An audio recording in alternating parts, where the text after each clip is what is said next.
I guess this will die down because it's exam and graduation time, and in a couple of weeks, the vast majority of these students will be home or headed for Chicago. No, what do you think happens next?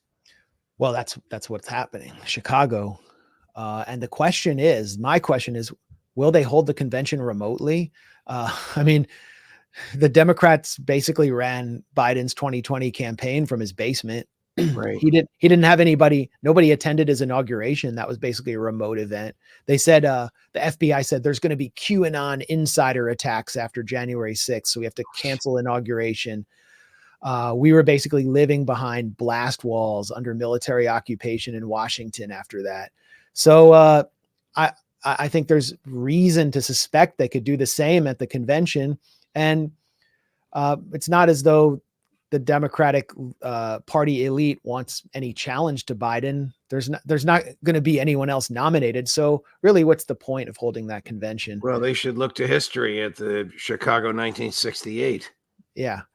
I mean, the one difference there is that these protesters are pure.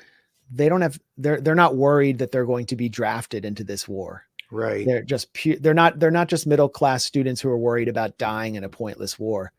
They are just concerned.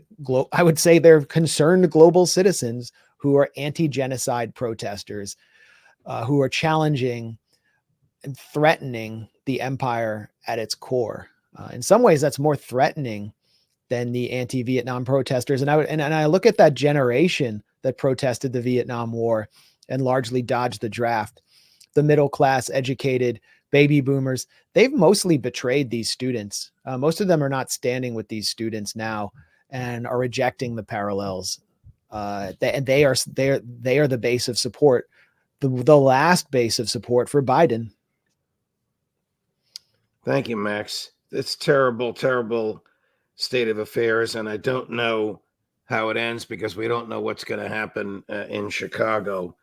And it kills me that these kids, understanding the First Amendment and choosing to exercise the most fundamental of American rights, a natural human right and one expressly guaranteed by the Constitution and by history, have to suffer like this because the people that they disagree with have all the money.